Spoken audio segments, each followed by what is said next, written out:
I told you that we would be saying Merry Christmas again, right? And it's great to be back in Missouri, a sign of a lot of good things because you're doing really well. And I want to thank Governor Greitens and Attorney General Hawley, who, by the way, Josh, where's Josh? Josh, our next senator, where is he? He's going to be a great senator. And he wants to see a major tax cut. I think I can speak for him, right? And your current senator does not want to see a tax cut. That's not good. That's not good. He wants your taxes to go up. Secretary Mnuchin, who's doing such a fantastic job. Thank you. And Linda McMahon, everybody knows, administrator, small business, became a big business under Linda. She's helping a lot of people. Thank you very much, Linda. I especially want to thank Missouri's incredible congressional delegation, Sam Graves. Where's Sam? You all here? Yeah. They all flew in with me. They wouldn't miss that flight. Vicki Hartzler. Vicki, thank you. Thank you, Vicki. Billy Long, who I think was my first endorser in the entire country, practically, Billy, right? Thank you, Billy. Blaine Lukemeyer. Blaine. Thank you, Blaine. And he was great on television today. I watched him. I got up early and I watched you on that was a good interview. Thank you. Very much in favor of tax cuts. Jason Smith and Ann Wagner. Thank you, Jason. Thank you, Ann. And you know, I have two others that I have a lot of faith in faith. Sally Faith. Where's Sally? Your mayor. Hi, Sally. Thanks, Sally. And Eric Schmidt, Missouri State Treasurer. Thank you. Thank you, Eric. You're doing a great job.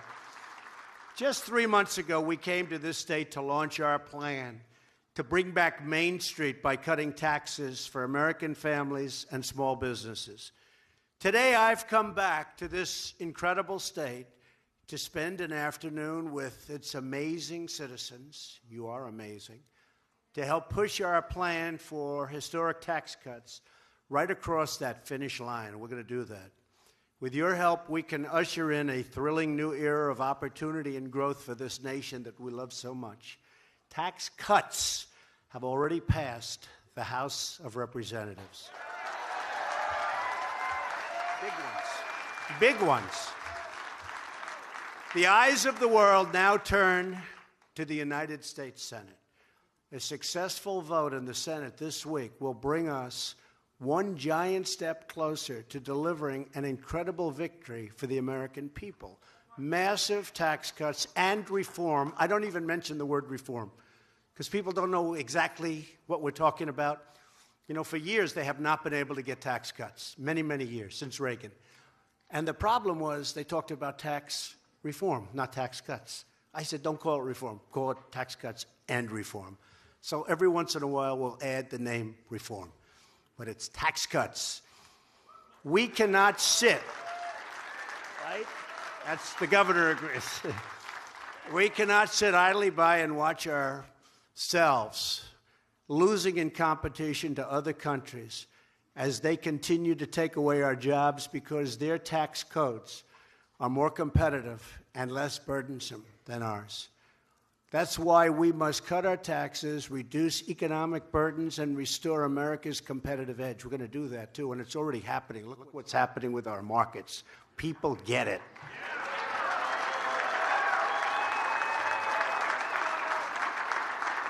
If we do this, then America will win again like never, ever before.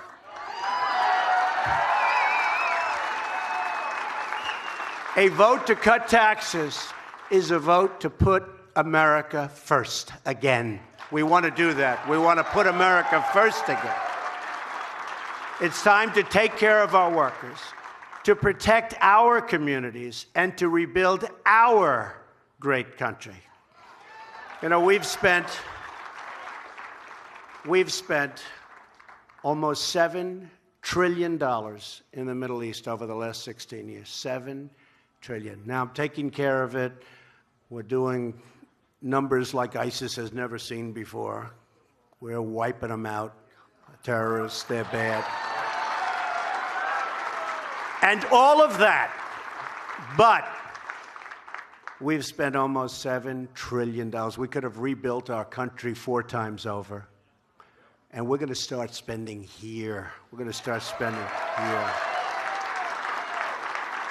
And with that being said, we're going to protect our country, whether it's North Korea or any, but we're going to protect our country like never before. We're going to build up our military and make our product here and make our planes and our boats and our everything here. But we're going to build up our military.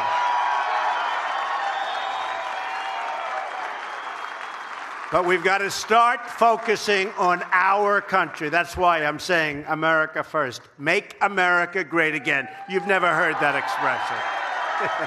All those hats, all those beards, they've never heard that expression before. Now, that was a good expression, and it's a true expression. It's already happening and long ahead of schedule. In fact, today, some numbers came out that people haven't seen in many, many years. This beautiful city of St. Charles is the perfect place to deliver the message that I want to deliver. It's the place where America's past and future come to life on its historic, brick-lined Main Street. Nice street. Do you agree? It was along these very streets that in 1804, the great American explorers Lewis and Clark gathered their final supplies before setting out on their very historic expedition of discovery. I have to say, I didn't really know that until 2 days ago. See, now the world is watching. Look at all the fake news back there.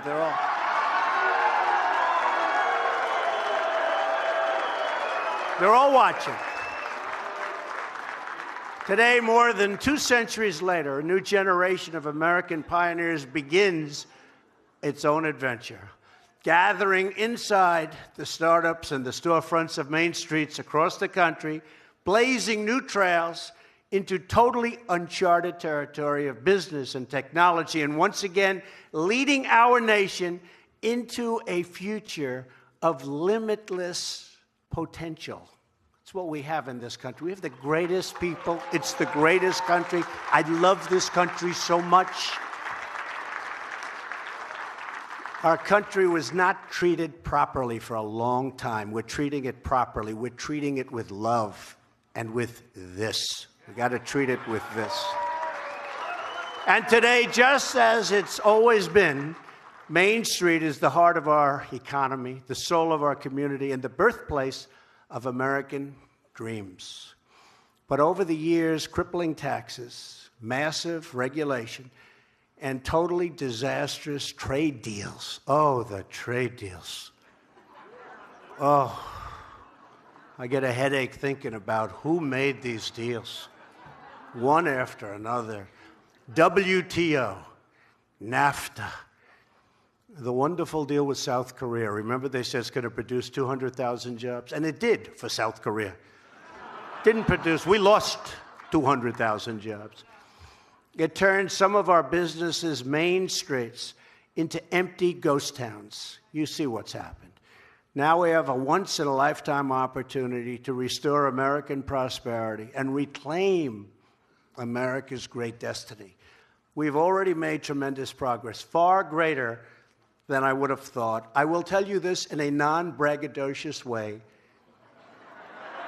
There has never been a 10-month president that has accomplished what we have accomplished. That I can tell you. That I can tell you.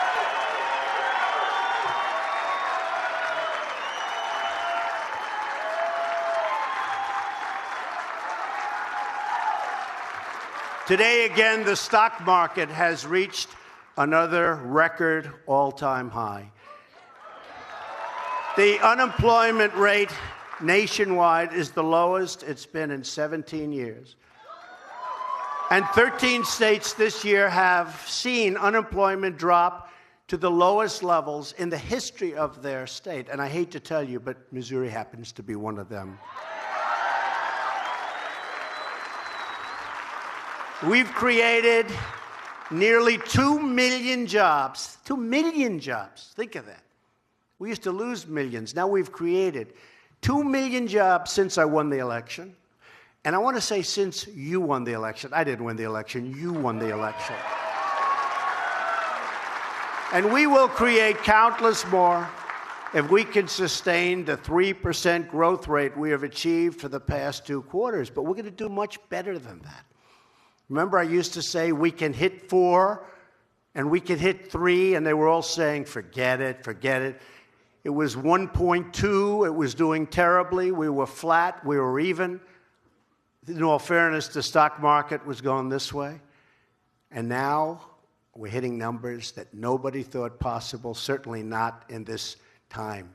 And the numbers going up are going to be much better than anybody anticipates. In fact, they're going to say that Trump is the opposite of an exaggerator, the exact opposite.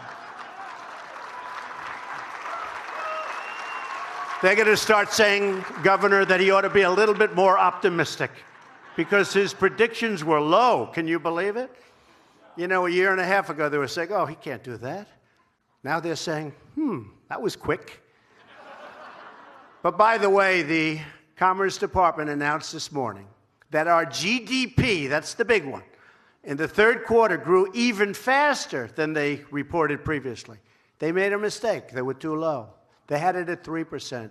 By the way, 3%. Did you ever think you'd hear that in less than a year? And now it comes in at 3.3%, which is the largest increase in many years. And if we didn't have the hurricanes, we would have been at 4%. The hurricanes were devastating. And I said they're worth a point. They said they were worth like 0.006. But I said they were worth a point. We would have been at 4%, maybe even over 4%. But we had hurricanes. We took care of them. In Texas and Florida, they did a great, great job, amazing job, tremendous leadership, and we're very proud. Puerto Rico has been a very tough situation because of the fact that it was in very, very bad shape before the storms ever hit.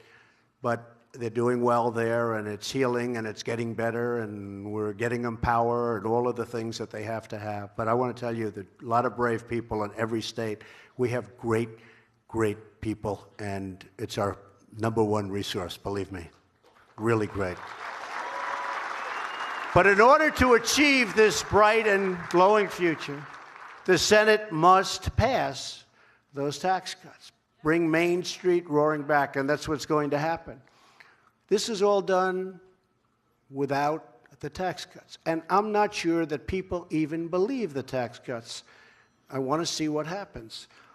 And the big day will be either tomorrow or the next day. I would say do it now. We're ready. I said to the Republicans, and I want to tell you, these are good people. They really want to, and I know they get hit hard, the senators, the congressmen, but they're all working hard. It's not so easy. It's complicated stuff. It's not so easy.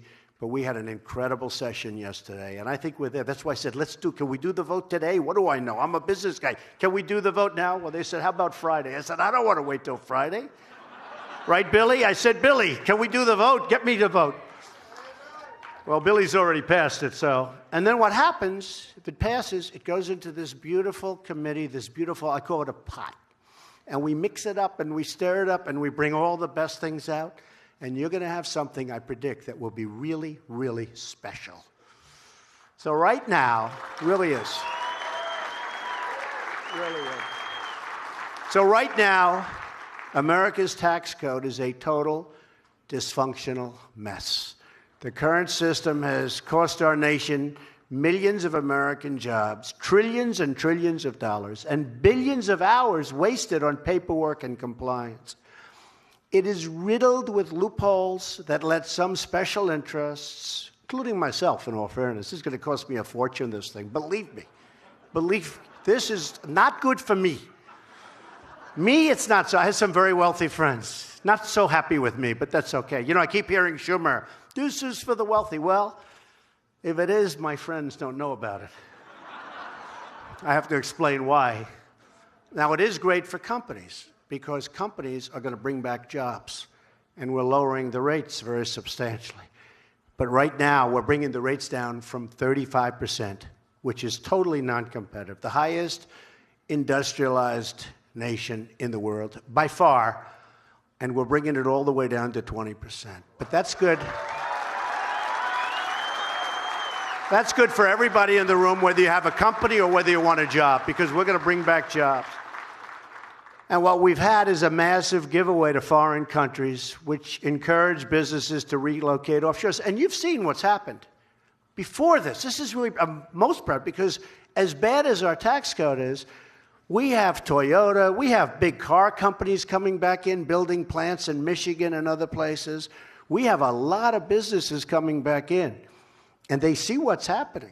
They see what's going on. That's why they're doing. Our current code is a giant, and really it is. It's a self-inflicted economic wound. It's been that way for so many years, and nobody wanted to do anything about it.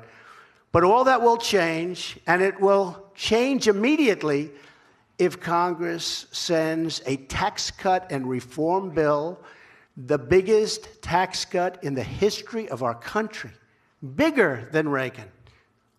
If they send it to my desk, I promise all of the people in this room, my friends, so many friends in this room, it's a great state, I promise you I will sign it. I promise. I will not veto that bill. There will be no veto. Under the plan moving forward in the Senate, a typical family of four earning $75,000 as an example will see their taxes go down by as much as $2,000. That's a lot.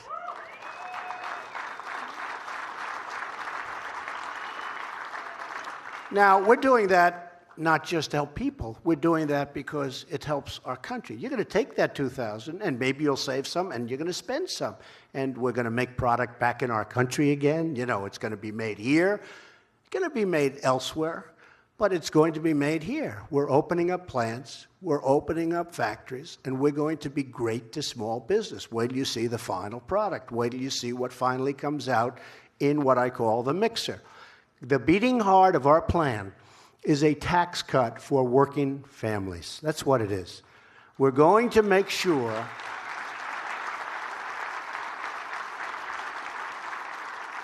that you keep more of your hard-earned money. We're going to make sure also that you have a job that you want. You're going to have choice. You know, in education, we now have choice. Good word. Here, you're going to have a choice. You're not just going to have one job. You're going to have a choice of many jobs. People are moving back into our country. Under our plan, the first $12,000 of income earned by a single individual will be totally income tax free. Zero.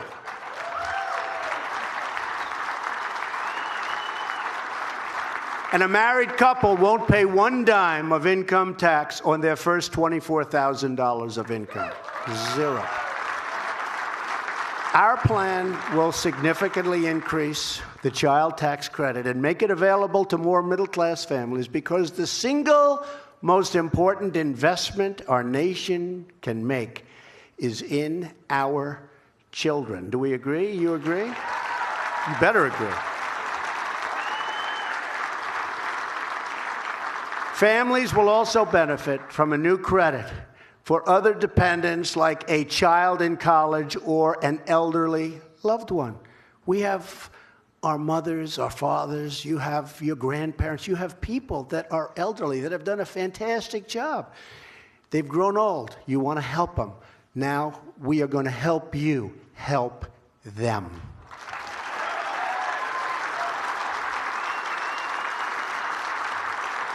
We're also going to eliminate tax breaks and complex loopholes taken advantage of by the wealthy. Who are they? I don't know. I think my accountants are going crazy right now. It's all right. Hey, look, I'm president. I don't care. I don't care anymore. I don't care.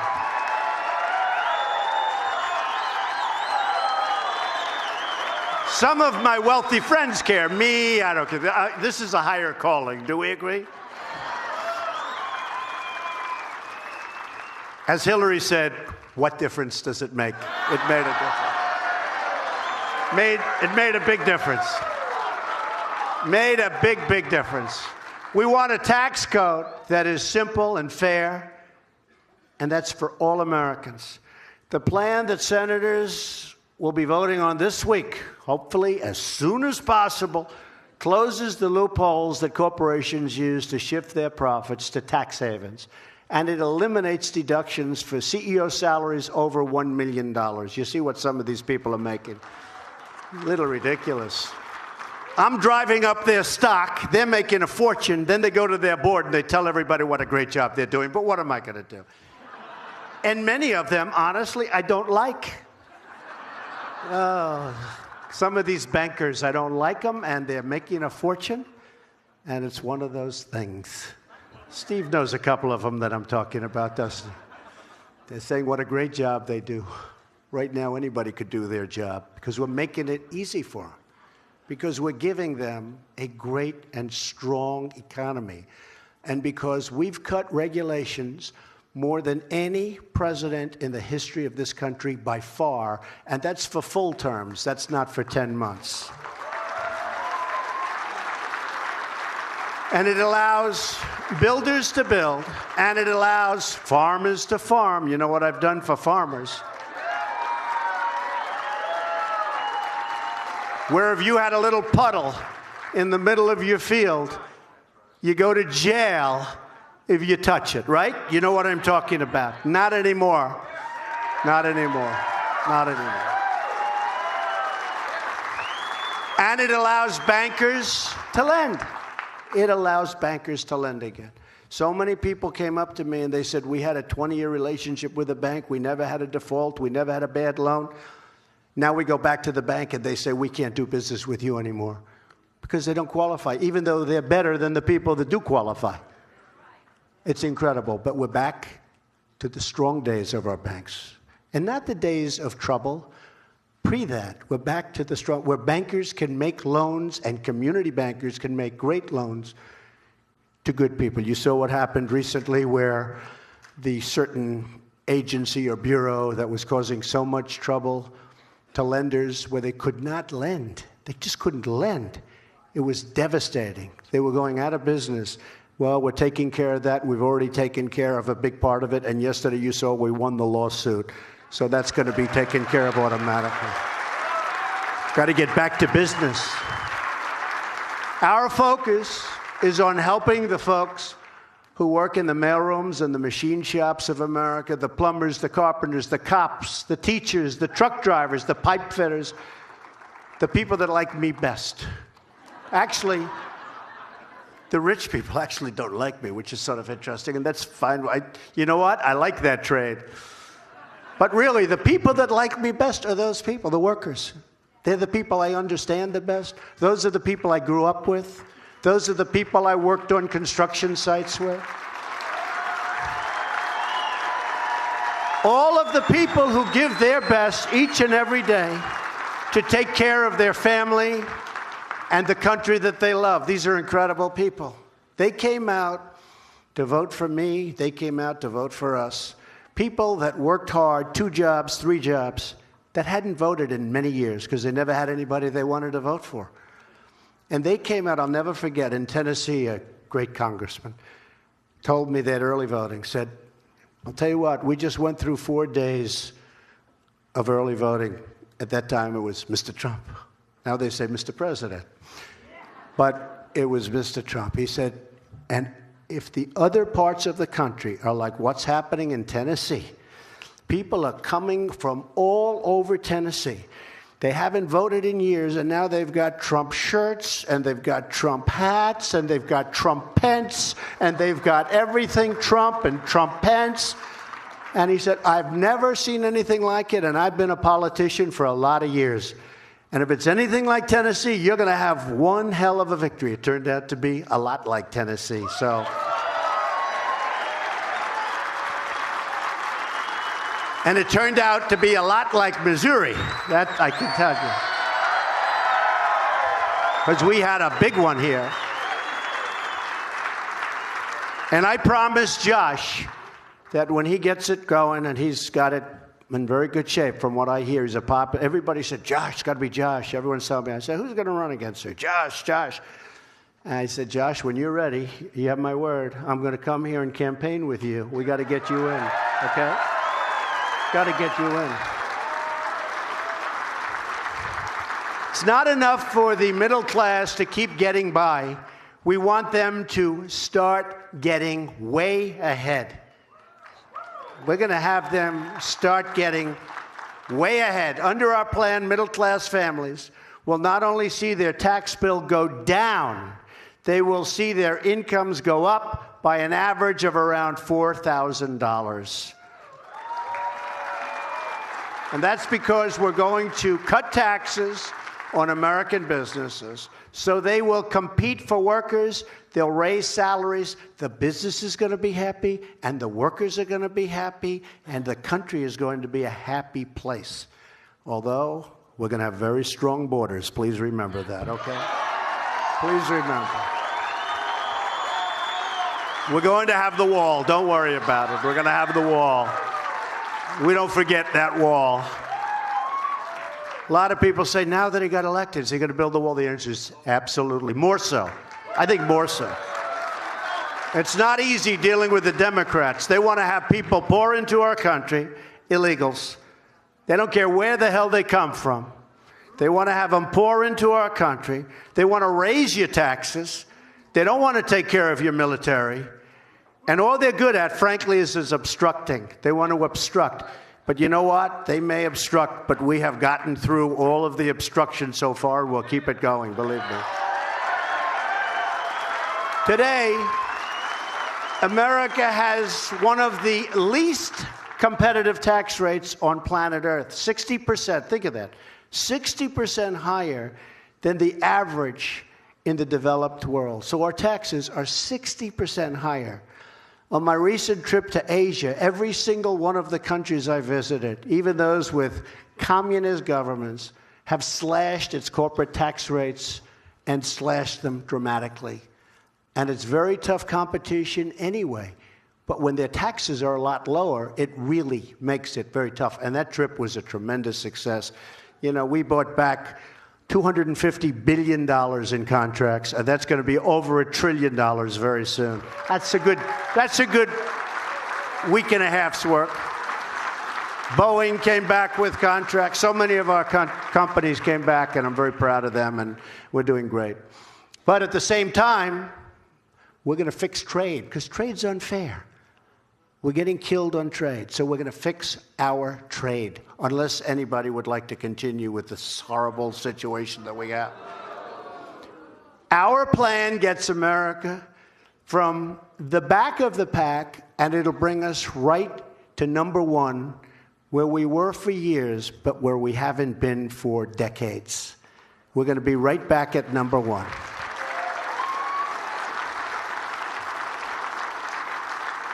And we're going to work on trade, but we're also going to work on military. When we defend nations that are very wealthy, and we do it for almost nothing.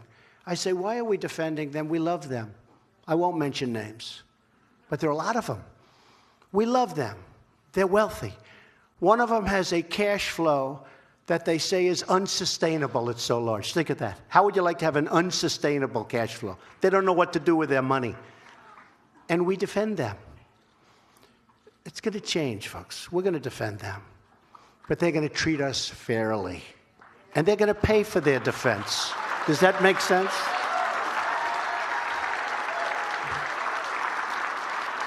And a lot of this was from many, many years ago when we defended a defeated country, and then they became strong and they became rich, and we just kept the same defense. What happened? Why didn't anybody go in and negotiate? And when I was in Asia, I spoke to a couple of the countries about it, and they looked like this. You know what this is? Mm-hmm. That means they know they're getting away with murder, and they got to start helping us out, okay?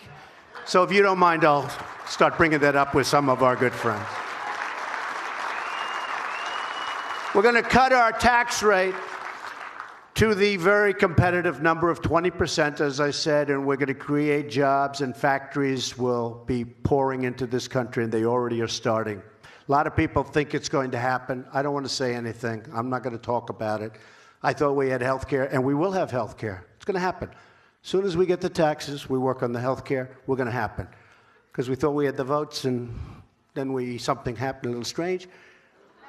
That's okay. When you lose by one vote, then it's called you go back. You know, some people said, oh, you failed with health care. So what do you mean we failed? We didn't fail. And by the way, what happened is Obama took a long time, years, to get Obamacare, right?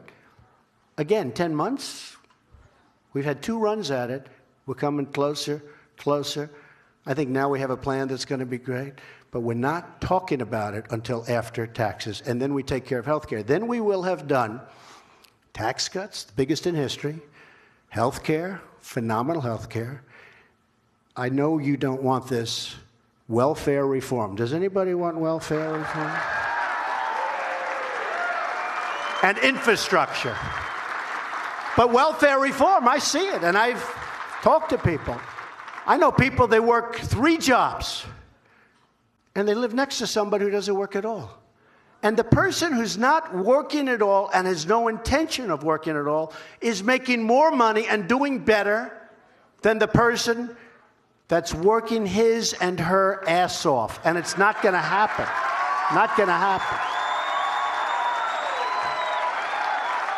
So we're going to go into welfare reform unless Billy doesn't want it. Billy, am I okay in saying that I speak for you? He said yes. You got a lot of friends out there, Billy. Well, we'll also cut taxes for the millions of small businesses that file as individuals, and that's going to come out of the hopper. It's getting there, and it's going to be better and better. We're reducing the tax burden on businesses of all sizes and of every single kind. As a candidate, I pledge to fight for American jobs. I think it's possibly the #1 reason I got elected. And I think we've done a lot better at this point than anybody ever even thought possible. Think of that, 2 million jobs since the election. 2 million more jobs in this country since the election. Nobody expected that. Excuse me, I didn't even expect that. But, you know, you cut those regulations and you give people spirit and incentive. And when you have the highest ratings in terms of confidence that the country's had in many, many years, maybe ever, things happen. The tax cut will mean more companies moving to America, staying in America, and hiring American workers right here. So that's so important, right? Small business groups across our nation, retailers, restaurants, manufacturers, grocers, contractors, support this plan. We have tremendous support for this plan. Tremendous, because these massive tax cuts will be rocket fuel. Little rocket man, rocket fuel for the American economy. He is a sick puppy. Cassandra Pourlaire. Where is she? Where's Cassandra? She's around here. Hello, Cassandra. I met you back there. She and her mother, Terry. Hi, Terry. They own a jewelry store on Main Street right here in St. Charles. They make really beautiful handmade jewelry. I got to see some of it. I would have taken it in my previous life, but now if I do, they don't like that, you know. We're not allowed to take jewelry, right? But they make it right here in the heartland. It's beautiful. Our tax plan will ensure that Cassandra can keep growing her business, keep creating jobs, keep giving back to the community that she loves, and just make her more and more successful. I assume you like that, right? Good. Randy Schilling is also here. Where's Randy? Randy. Hello, Randy. He's the founder of OPO. That's an interesting name. It's called OPO Startups, and a member to dozens of small businesses in the St. Charles area. He's a mentor. He really mentors a lot of the businesses, and he's respected. He also did a terrific job renovating the old post office on Main Street, something I know something about, old post offices. Did he do a good job, by the way? I hear. They said yes, Randy. If he did a bad job, I'm going to stop right now and just say, good luck, Randy.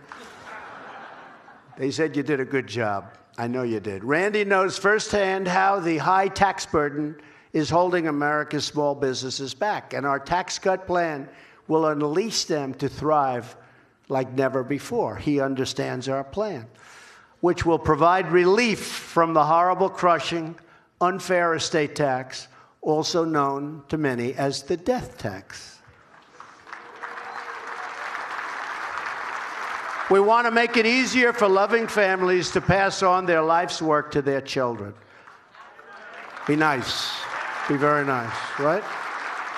That's a tough one. The Democrats fight that one, I think, harder than any other thing that we're doing. They fight the death tax. They don't want it. They don't like it. They don't want it.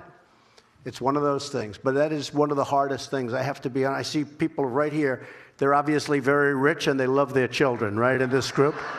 They love their children. They're very rich. They want to pass on what they have without having to have the kids sell the property, mortgage up half of it. And but the biggest problem we have on that one, these Democrats are being brutal. And, you know, I call them obstructionists, but they want to stop the estate tax. They want to stop the death tax from, you know, being rescinded. But we're going to try our best on that one. Our economy will receive another enormous boost as trillions of dollars in wealth that's parked overseas will be able to come back to our country. Now, this is one that's interesting because for years, Republicans and Democrats agreed. You have Apple and you have these great companies having billions and billions of dollars overseas. Now, who doesn't want the money to come back? But to show you the lack of leadership that this country had in the past, the Republicans want it and the Democrats want it, and nothing ever happened. You could have passed that one easy. In fact, we're just throwing it into this bill. I could have had a separate bill on that one, I think. Don't you agree, fellas? I could have had a separate bill on that one and gotten it passed in record time.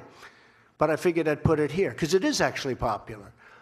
But it used to be $2.5 trillion. You know what that is? Trillion. Money you can't bring back in. It's prohibitive, both in complexity and in the amount of tax you have to pay. So nobody brings back in. $2.5 trillion. But $2.5 trillion, I've been saying for 6 years. I think now it's $4 to $5 trillion. All that money is coming back into the United States, and it's going to be invested in our country instead of sitting and helping others. We want our own help. Right? It's sort of an easy one. Last year, American multinational companies left more than 70% of their foreign profits overseas because the current tax system penalizes them for bringing that money back home. They actually get penalized. Our plan switches to a territorial tax system that encourages companies to return their profits to America, right here to the United States, where that money belongs, going back to work for you. Territorial. If we want America to thrive in the 21st century, then we must stop running from the competition. And instead, we must start totally winning and winning and winning again. Remember when I used to say, we're going to win so much? We're going to win that the people of Missouri are going to go to your governor and they're going to say, Governor, please go see the president. We can't stand winning so much. Remember, I used to say that, right? I used to say it, and that's what's happening. That's what's happening. And then the governor's going to come to that beautiful, historic Oval Office. He's going to say to me, Mr. President, the people of Missouri cannot stand all this winning. They don't want to win so much. They love the old way, where they had lousy job numbers, lousy economic numbers, lousy. They loved it. Please, Mr. President, please not. And I'll say, Governor, I don't care what they say in Missouri. We're going to keep winning and winning and winning and winning. Remember? That's right. I used to say that. I had fun with that. But we are winning. We're winning again. We're winning a lot bigger than anyone ever thought possible for such a short period of time. For too long, our tax code has incentivized companies to leave our country in search of lower tax rates. That happens. Many, many companies, they're going to Ireland. They're going all over. They're going all over Asia. But they're stopping because they now want to take advantage of what's happening and what we're about to pass, hopefully.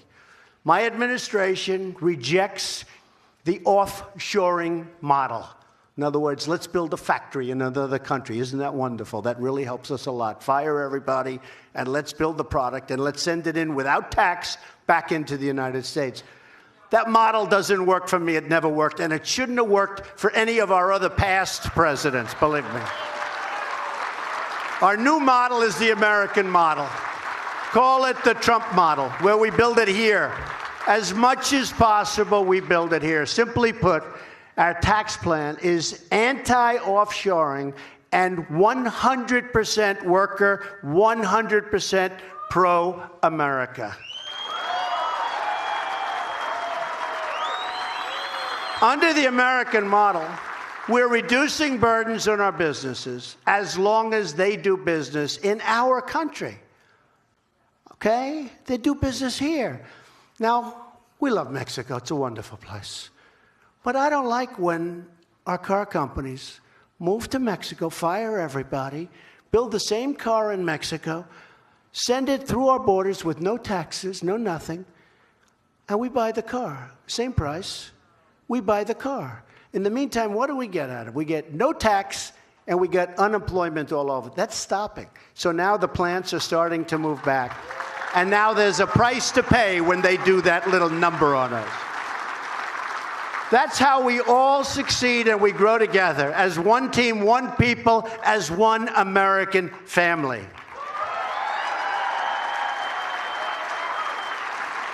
This week's vote can be the beginning of the next great chapter for the American worker. To summarize, our plan cuts taxes for the working and middle-income families. It nearly doubles the amount of income taxed at the rate of 0. It lowers tax rate. It expands the child tax credit. It provides relief from the estate tax, also known as the death tax. It cuts small business taxes. It reduces the corporate rate from 35% all the way down to 20%. And it provides a one-time low tax rate to return corporate money parked overseas, trillions and trillions of dollars. This is the right plan. This is the right time. We have a moment in time. The Republicans have the Senate. The Republicans have the House. The Republicans have the White House. It's very unusual. Very unusual.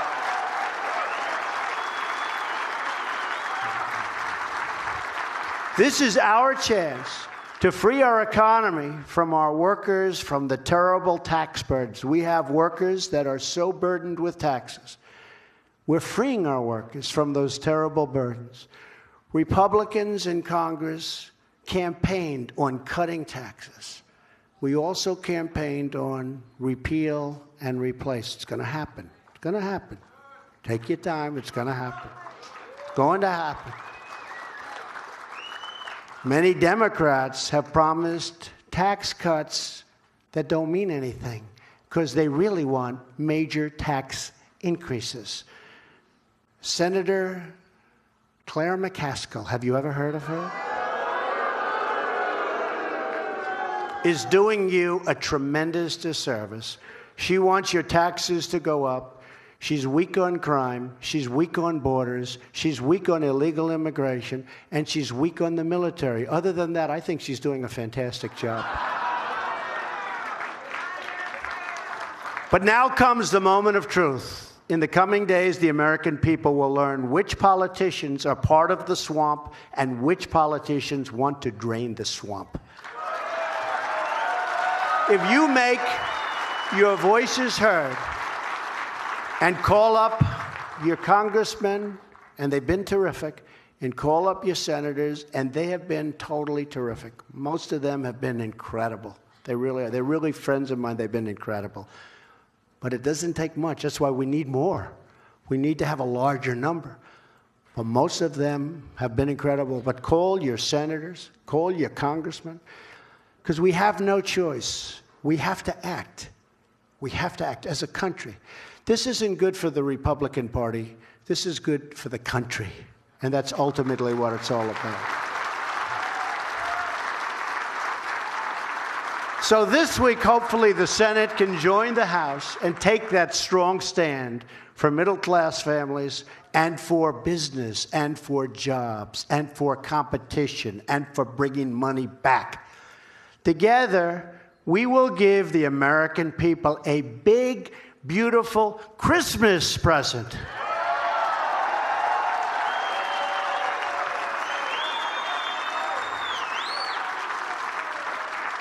And remember, I was the one, when I was here last time, I said, we're going to have Christmas again. I was the one that said, you go to the department stores and you see Happy New Year and you see red and you see snow and you see all these things. You don't see Merry Christmas anymore. With Trump as your president, we are going to be celebrating Merry Christmas again, and it's going to be done with a big, beautiful tax cut. Thank you, everybody. God bless you. Thank you. Thank you, everybody. Thank you very much.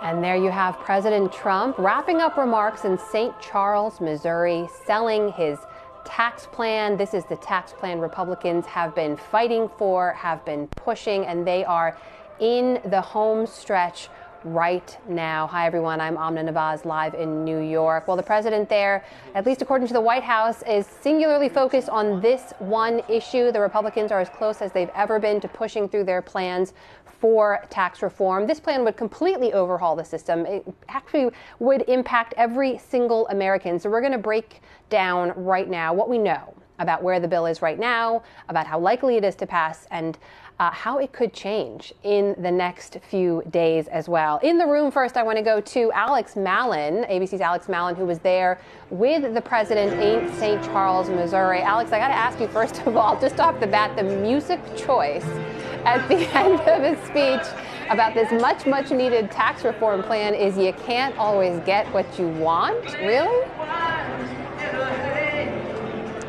Yeah, I mean, that is honestly the typical play-out song for President Trump, so I wouldn't look too much into that. I don't think it's exactly him trying to send a message, although one part of the speech actually struck me, specifically when he's talking about this kind of final sprint to this tax plan, is when he was talking about the health care vote and how he was counting on Congress to still get that done. Now, they're 0-2 on that. And another line that he invoked, which I thought was pretty funny, was when he said, "Hey, look, I'm president." And he actually used those exact same words in the Rose Garden when he brought House Republicans following their successful vote in the House on health care, which ended up failing in the Senate. So the crowd here, about 1,000 people, they were very receptive.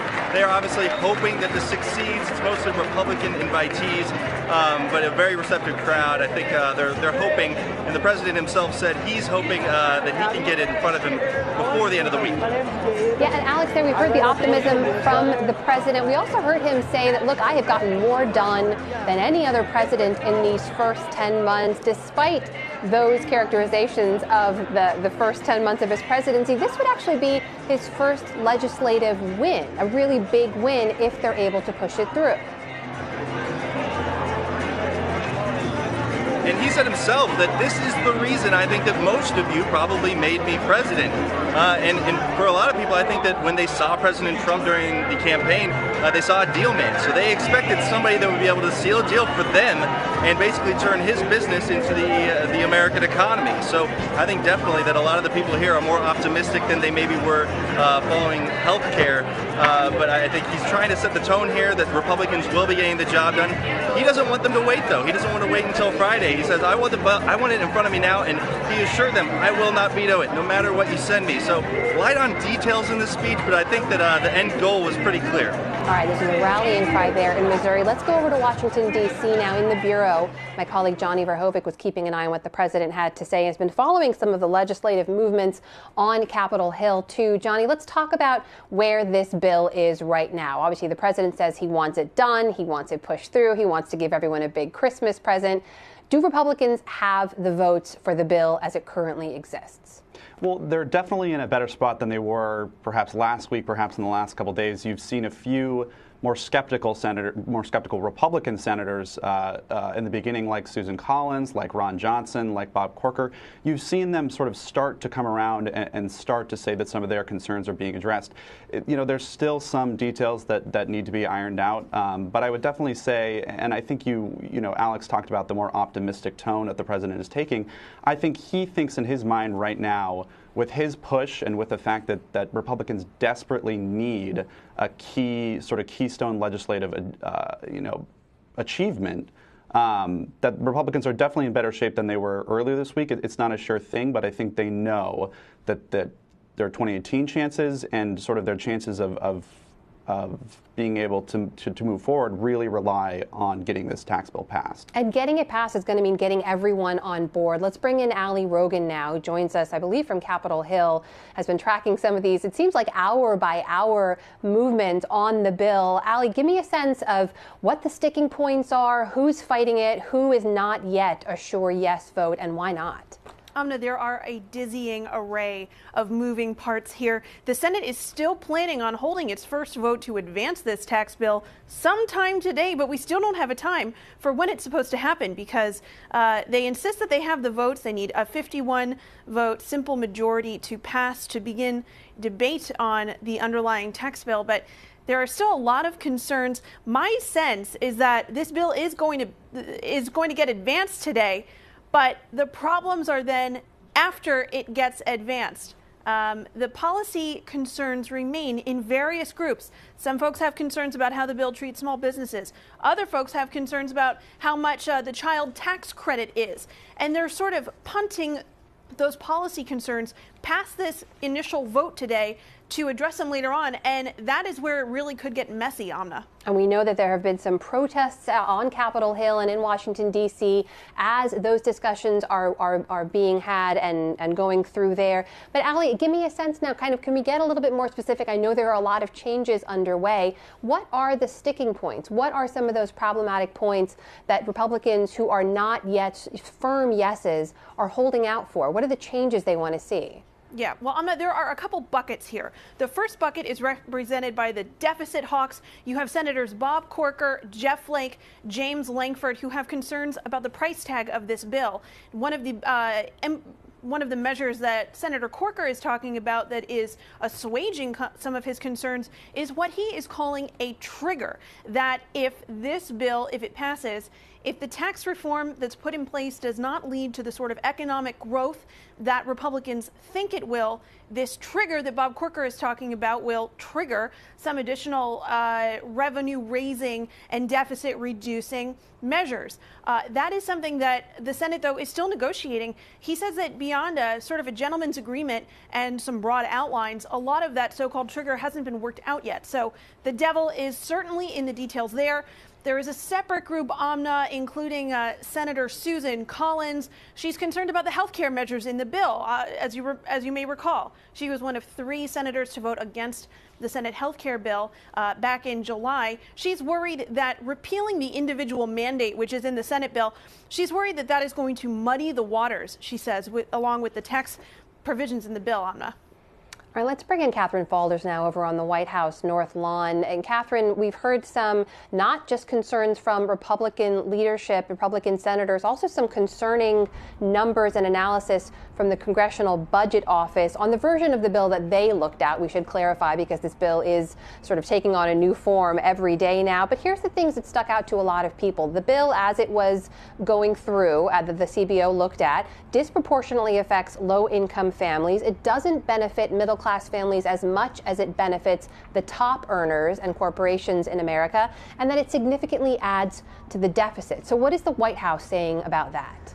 Right. The White House is saying the opposite of that, frankly. The president said just now that a family of four making $75,000 a year will see its taxes go down by 2,000%, or by $2,000. So they're, arguing against that, Amna, in a sense. And this is an argument that Senator Schumer has made up on Capitol Hill, and you heard the president call him out there, where Schumer has said, this is something that will benefit the rich, people like the president, where he then said, no, actually, this is going to cost me a fortune. It's not good for me. But, this is something we really don't know because we haven't seen the president's tax returns. But they would argue against that point, that this is good for middle-class families, that they're going to see their taxes go down, Amna.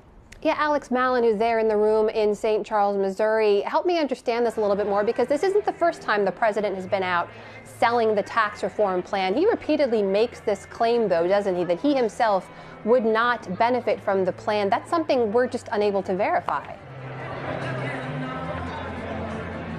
Yeah, I mean, until, as Catherine pointed out, until he releases his tax returns, it's something we won't probably be able to verify. But we do get a general sense by cutting the corporate rate and what he's going to do to the estate tax that his family and he will benefit probably substantially from the tax cuts that are in both tax reform proposals. So I think the point that he was trying to make, and he tried to make jokes about it repeatedly, and the crowd was actually getting a kick out of it. And they really do believe him when he says, my accountant is calling me, telling me, all my rich friends are calling me and telling me, this is going to kill you, this is going to kill us. So I think he'll keep repeating that. He was just here in Missouri in August in Springfield and made the exact same claim here as well. So I think that's going to be just one of his underlying selling points, no matter what the numbers may turn out to be.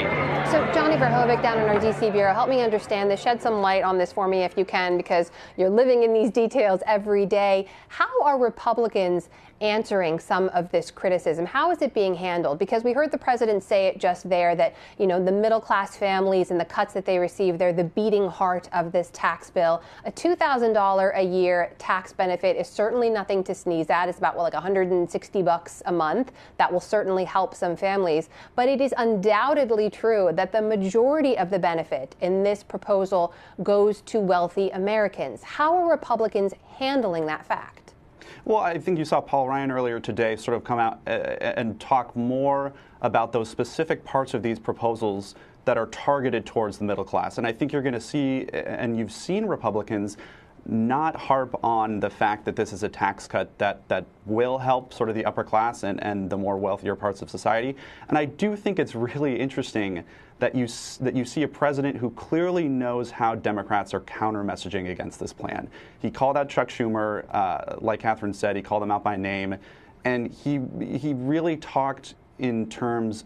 He tried to talk in terms of the working class and not the wealthy, and I think that's what you've seen Republicans on Capitol Hill doing. I think that's what you're going to see a lot of outside groups talk about too. I think everyone's really pushing those specific parts of the proposal that are targeted towards those specific parts of the working class. All right, Catherine Faulders over at the White House. I want to ask you about something else. The White House has been saying, look, the president is singularly focused on it. Tax reform is his priority. If you just looked at his Twitter feed, that's not necessarily the conclusion you would come to. Among the things he's tweeted about today, though, is North Korea. Of course, in light of the recent latest missile launch and test there and the concerns surrounding that, there's another UN Security Emergency Council meeting later today. And he even just mentioned it there in sort of a riff in the speech referencing Kim Jong-un, the North Korean regime leader. So what are we hearing from President Trump about North Korea, and what do we know about what we might see in the way of a response?